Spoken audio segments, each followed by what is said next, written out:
आहे. महाराजांनी या अभंगामध्ये संतांचं महत्व सांगितलं की महाराज संतांचा महिमा किती दुर्गम आहे आणि तो का दुर्गम आहे. कारण हिथं शाब्दिकांचे बाण तीर चालत नाही, शाब्दिकाने बोलून चालत नाही. संतांचा महिमा अनुभवावा लागतो. कशाप्रमाणे महाराजांनी दुसऱ्या चरणामध्ये अतिशय सुंदर दोन उदाहरण दिलेले. का हो महाराज म्हणतात एखादी म्हैस एखादी गाय किती दूध देऊन देऊ किती देईल. 10 litre 5 litre 50 litre 100 litre 200 litre. अहो इतकं जरी दूध दिलं ती काय कामगिरी होणार आहे का.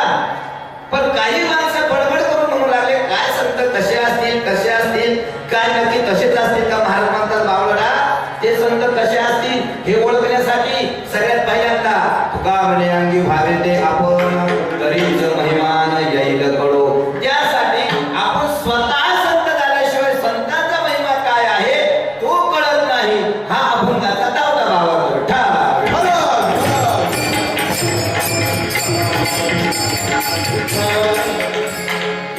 प्राणी मात्राला मृत्यू लोकांमध्ये जन्म घ्यावाच लागतो. तो आपल्या कर्मानिमित्ताने तो आपल्या कर्माच्या साह्याने तो आपल्या कर्माच्या बंधनाने प्रत्येकाला जन्माला यावंच लागतं. ते बंधनात्मक आहे, बंधनकारक आहे. जन्माला आल्यानंतर कर्म काय करायचं हेही आपल्या हातात आहे. कोणी ब्राह्मणाच्या वंश जन्माला असेल, कोणी शूद्राच्या वंश जन्माला असेल, कोणी क्षत्रियाच्या वंश जन्माला आला असेल. पण त्यांनी ठरवायचं मी आता काय कर्म करायचं आहे. श्रेष्ठ कुळामध्ये जन्माला येऊन फक्त तुम्ही कुळाच्या नावाने तुम्ही उद्धरून जाऊ शकत नाही. त्यासाठी तुमचे कर्मही श्रेष्ठ असावे लागतात. अनेक हजारो उदाहरण तुम्हाला देऊ शकतो मी. ब्राह्मणाच्या कुळात येऊन सुद्धा चांडाळाचे कामं करून माणसं अधोगतीला प्राप्त झालेले आहेत. श्रीमद भागवतामध्ये याचे अनेक पुराणात अनेक उदाहरणं सापडतील तुम्हाला. आणि त्याच भक्ती पुराणांमध्ये असे उदाहरण आलेले आहेत की जे नीच कुळामध्ये जन्माला येऊन श्रेष्ठ कर्म करून ते उद्धरून गेलेले आहे. तुकोबरायांना विचारलं महाराज का हो जन्माला आल्यानंतर आम्हाला जन्माला येण्याचं बंधन आहे, जन्माला यावंच लागतं. कर्म जर आमच्या हातात असेल तर मग आम्ही कर्माने श्रेष्ठ होऊ शकतो का. कर्माने श्रेष्ठ होऊ शकतो, कर्माने उद्धरून जाऊ शकतो. पण त्यासाठी सगळ्यात महत्वाची गोष्ट लक्षात ठेवा. कर्म जरी तुम्ही करत असाल तरी ते कर्म योग्य की अयोग्य हे विचारण्यासाठी सुद्धा आपल्याला संतांची गरज पडते. हे कर्म योग्य आहे का अयोग्य आहे. या कर्माने माझा उद्धार होईल का. हे कर्म मी केलं तर मला साफल्य मिळेल का. ह्या कर्माने उद्धार जाईल का नाही जाईल याच्यातही शंका आहे. मग यासाठी संतांना विचारावं की महाराज आम्ही कोणतं कर्म करावं, काय कर्म करावं, कोणतं कर्म केलं म्हणजे आम्ही भगवंताला प्राप्त होऊ.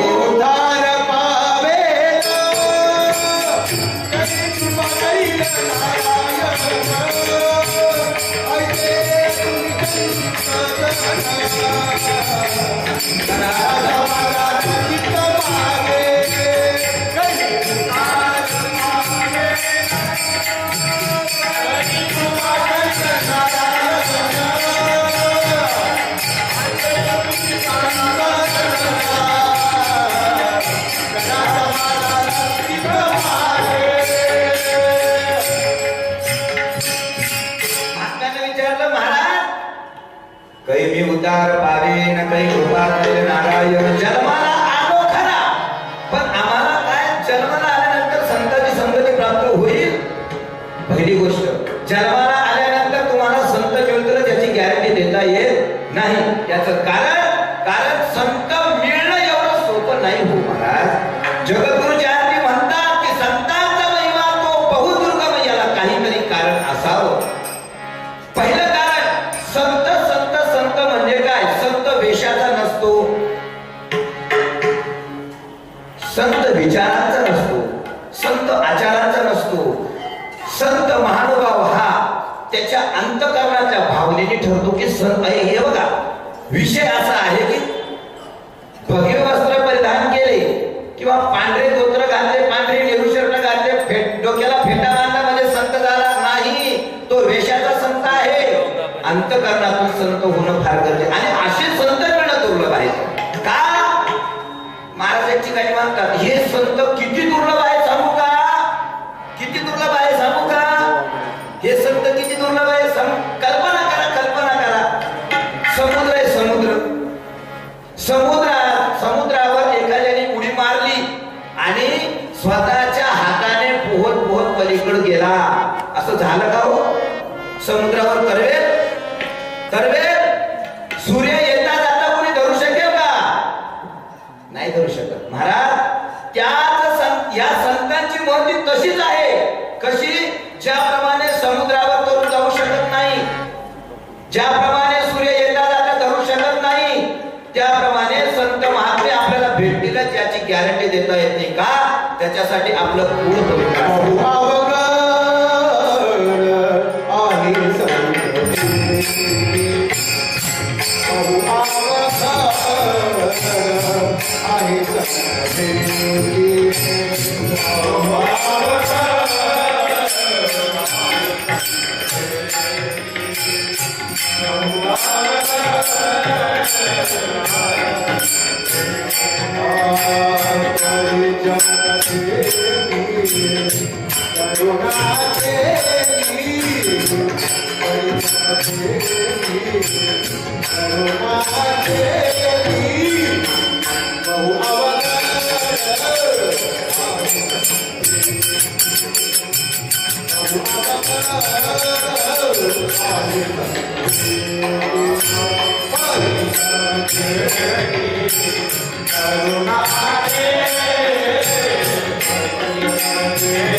चंद्र अमृत सुखे सेववेल. पहिली गोष्ट, चंद्राचं अमृत आपल्याला सुखाने सेवन करता येतं का? चंद्रामृत चांगले सेवन करता येते, पण महाराजांचं तेही सेवन करता येईल. रवी असता जाता धरता येईल, रवीलाही थांबवता येईल. महाराज पाय हिला सागर करवेल, सागरालाही पार करून जाता येईल स्वतःच्या बाहुबळाने. परंतु महाराज म्हणतात त्या संतांची भेटी आपल्याला होणार नाही. संत भेटी होण्यासाठी सगळ्यात महत्वाची गोष्ट म्हणजे कुळ पवित्र असावं. त्याप्रमाणे भगवंताची कृपा ही व्हावी, तेव्हा कुठं संत आपल्या जवळ. पहिली गोष्ट, संत भेटले तर संत कळणावर आहे. संत कळणावर आहेत ना. नागपारा नागपारामध्ये फार म्हणतात, बहुरूपी धरी संन्यासाचा वेश, बाहुरी कयास धनदेती. महाराज देशाचे संत भेटलो आपल्याला, अंतकरणाचे संत म्हणून भेटणार आहे. पण हे ओळखण्यासाठी की सद्बुद्धी भगवंताकडून आपल्याला प्राप्त झाली पाहिजे. संत ओळखणारे पाहिजे आणि संत ओळखणार नाही हे म्हणून महाराजांनी अभंगाच्या पहिल्या चरणामध्ये उदाहरण दिले.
शाब्दिकाचे काम नाही ते वर्णन स्वरूपाने जर बघितलं तर संतांचं महत्व आपल्याला कळणार नाही. संतांच्या अंतःकरणामध्ये जावं लागतं.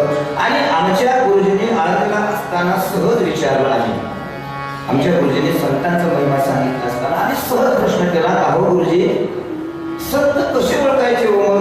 गुरुजींनी सगळ्यात सोप्या भाषेत सांगितलं, संत त्याला म्हणावं ज्याच्या सानिध्यात गेल्यानंतर, ज्याच्या जवळ गेल्यानंतर, ज्यांच्या चरणावर डोई ठेवल्यानंतर तुमच्या अंतःकरणातले अष्टसात्विक भाव जागृत होता, त्या व्यक्तीला संत मानावं.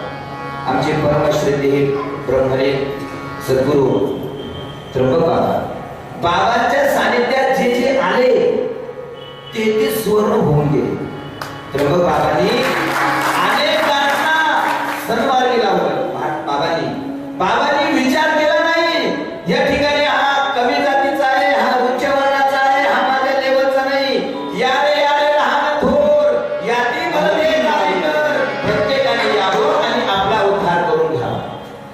ब्रह्मलीन सद्गुरू स्वामी सागरानंद सरस्वती महाराज स्वामींच्या सानिध्यात आम्ही फार कमी राहिलो, पण जेवढं राहिलो ना त्या वेळेमध्ये स्वामींनी आम्हाला जे प्रेम दिलं, आम्हाला जो आशीर्वाद दिला, स्वामींनी जी आमच्यावर माया केली ना, जोपर्यंत या विश्वामध्ये सूर्यचंद्र आहे, जोपर्यंत ब्रह्मांड आहे, तोपर्यंत स्वामींच्या उपकारातून आम्ही ऋणीमुक्त होऊ शकत नाही. का? याचं कारण आहे संत हृदय विशाल असतं, विपुल असतं. संत महात्मे समोरच्याचा कधी अवहेळ करत नाही, अंगीकार करत असतात. तो सद्गुणी आहे का दुर्गुणी आहे, कोणीही असो तो त्याचा स्वभाव सोडत नाही. नाथ महाराज एक दिवशी सकाळी आंघोळीला गेले. नाथ महाराज एक दिवशी सकाळी आंघोळीला गेले. गंगेवरती एक संतग्रस्त नाथराजांचा शिष्य आंघोळ करत होता आणि नाथराजांना बघितलं. तो वाळवंटामध्ये आला, नाथराजांच्या पाया पडला आणि सांगितलं, महाराज आज उशीर झाला आपण आज. अरे माझे हो थोडासा उशीर झाला, रात्री थोडं थांबलं, उशीर झाला म्हणून महाराज गंगेत शिरले. आणि गंगेत शिरले असताना प्रवाहामध्ये एक विंचू वाहत येत होता. तो विंचू वाहत येत असल्या कारणाने नाथराजांना वाटलं हा विंचू बरे, म्हणून नाथराजांनी गोंधळी तो विंचू घेतला. आणि आता विंचूचं काय काले काय हो, विंचू हाताजवळ आला किंवा तुमच्या शरीराजवळ आला की नांगी मारणे हा विंचूचा कोणी धर्म आहे. नाथराजांनी हातात घेतला आणि नाथराजांना नांगी मारली. तसाच नाथराजांनी वाळवंटात फेकला. वाळवंटात फेकला तो लांब आला, पुन्हा पाण्यात आला.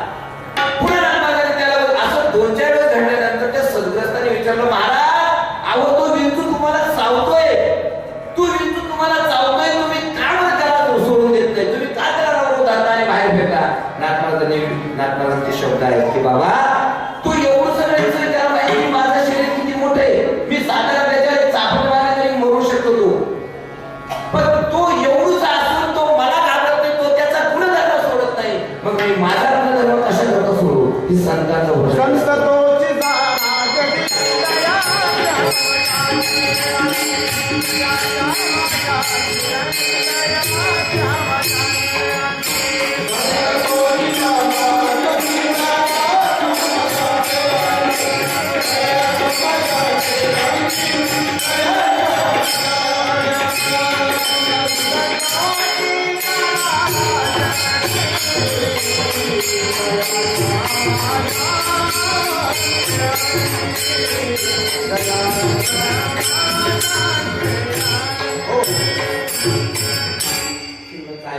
माफी मागतो.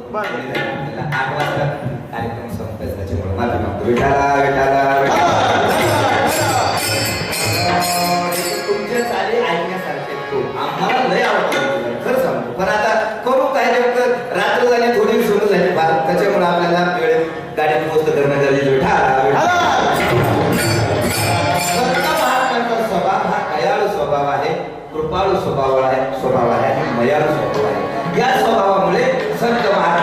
ओळखल्या जातात संत महात्म्यांची ही ओळख आहे. पण का हो संत महात्म्यांसारखं कोणी म्हणलं मीही दयाळू आहे, मीही कृपाळू आहे, मीही धनवाळू आहे. महाराज म्हणतात भाऊ या सगळ्या गोष्टी सांगण्याच्या आहेत, इथं शब्दिकाचं काम नाहीये का. जो शब्दाचा वापर करतो तो संत असेल सांगता येत नाही. याचं कारण सांगतो, संतांच्या आशीर्वादासाठी संतांना बोलण्याची गरज नाही. कृपा कटाक्ष जाती रे अपुया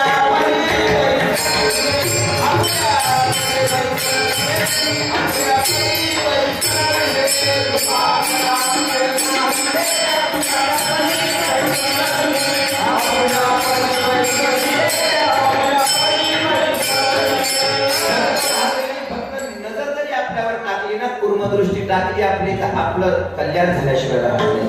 त्यासाठी मला म्हणतात शाब्दिकाचे काम नाही येते. एखादा नाही तुम्हाला महाराज आवड तो स्वभाव तर माझा पण आहे, मी सुद्धा संतच आहे असं म्हणायला काही हरकत नाही ना. महाराज म्हणतात एक सांगू का तुला, तू कितीही स्वतःला संत संत म्हणत असशील, हे जरी तुला असं वाटतं की तू संत आहेस, पण तू संत कसा आहे सांगू का तुला. तू संत कसा आहेस आणि तू संत कसा नाहीस हे अभंगाच्या दुसऱ्या चरणात दोन दृष्टांत देऊन महाराजांनी सिद्ध केले.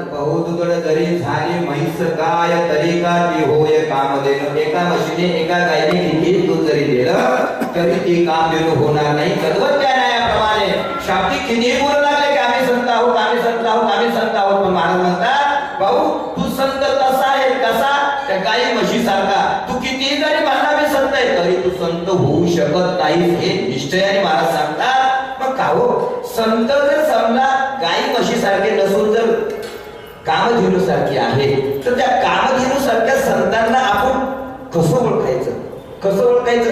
एक तुम्हाला मुद्दा सांगतो महत्वाचा, सगळ्यात महत्वाचा मुद्दा असा आहे की मातृत्वाची भावना अंतःकरणात जागृत केली मान्य आहे.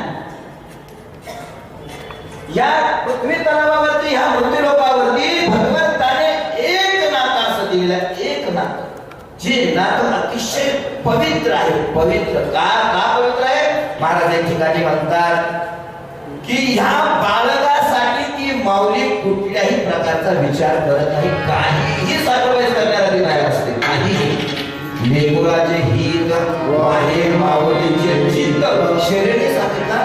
शरीराने फक्त शरीराने लेकराचा विचार करत नाही की अंतःकरणाने लेकराचा विचार करते की माझ्या बाळाचं कल्याण झालं पाहिजे. मग त्या माऊलीला त्या मातेला मातृत्वाची भावना भोगण्यासाठी, मातृत्वाचा आनंद लुटण्यासाठी का हो एवढं सोपं आहे का ते. सगळ्यात पहिल्यांदा तिला विवाह करावा लागला. विवाहानंतर तिला सासू सासऱ्यांची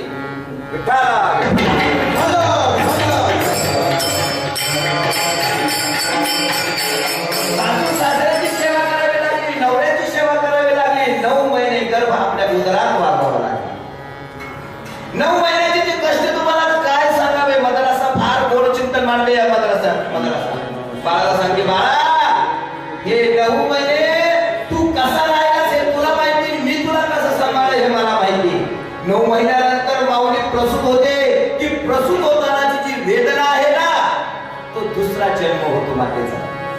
दुसरा जन्म झाल्यानंतर ते बाळ ज्या वेळेस या सृष्टीत येतं, या जगात येतं, त्या बाळाच्या लालन पोषणासाठी त्या माऊलीला काय काय संकटांना समोर जावं लागतं हे त्या माऊलीलाच माहिती.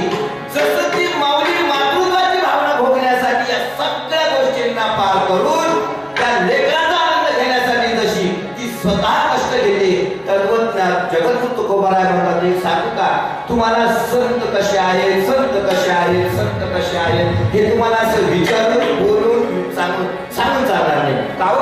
साखर किती गोड. एखाद्याला गुळ दिला खायला, गुळ बाळासाहेब एखाद्याला गुळ दिला खायला, त्यांनी गुळ खाल्ला, त्याला विचारलं बाबा गुळ कसं आहे, काय सांगत? गोड आहे. किती गोड आहे? खूप गोड आहे. तरी खूप गोड, किती गोड आहे? अहो तो गुळ किती गोड आहे याचा आनंद घेण्यासाठी तो गुळ स्वतः खाल्ला पाहिजे ना.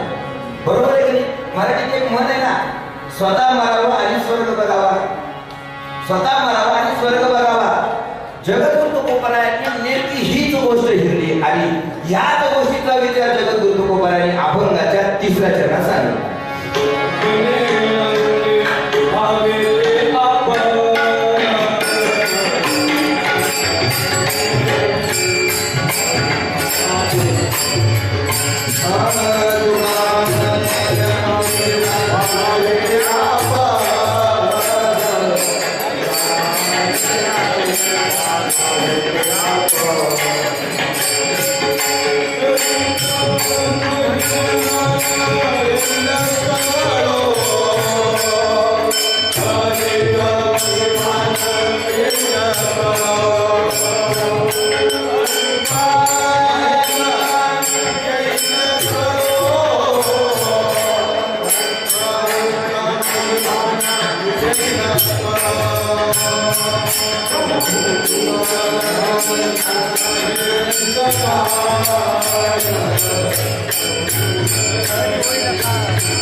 मातृत्वाचं सुख भोगण्यासाठी ह्या सगळ्या गोष्टींचा अंगीकार केला.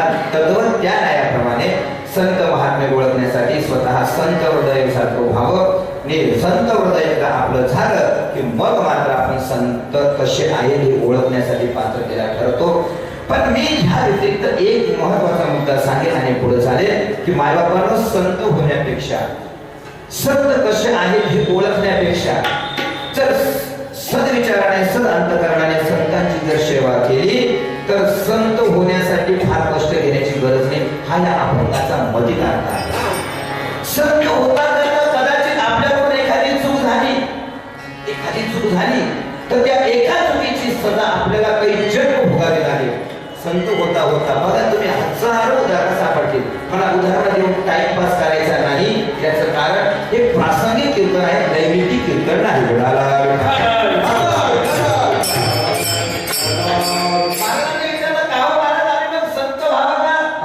एक काम करा, संत होण्यापेक्षा काय करा, भले भला संतांचे सेवक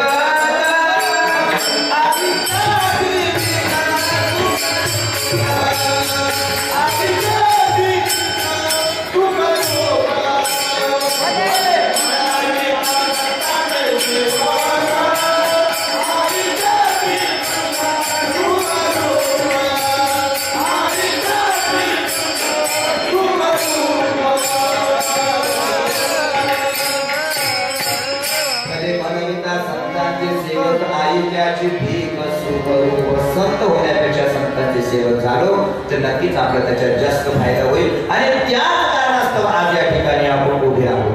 अभंगाचा धावता भावार्थ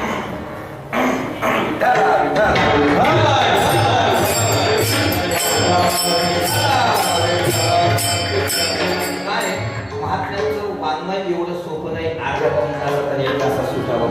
पण नैमित्तिक कीर्तन असल्यामुळं या अभंगाचा धावता भावार्थ तुमच्याकडे ठेवण्याचा प्रयत्न केला. विषय असा आहे, ज्या संत महात्म्यांच्या प्रकट दिनानिमित्त या ठिकाणी कार्यक्रम सुरू आहे, कीर्तनाची सेवा चालू आहे, त्या संत महात्म्यांचा उल्लेख होणं फार नितांत गरजेचं आहे. म्हणून अभंगाच्या निरूपणाला ह्याच ठिकाणी पूर्णविराम देतो आणि ज्या निमित्ताने कार्यक्रम या ठिकाणी उभा आहे त्या संतांचं 2 मिनिटं चरित्र मांडूया आणि आपल्या सेवेला पूर्णविराम देऊया.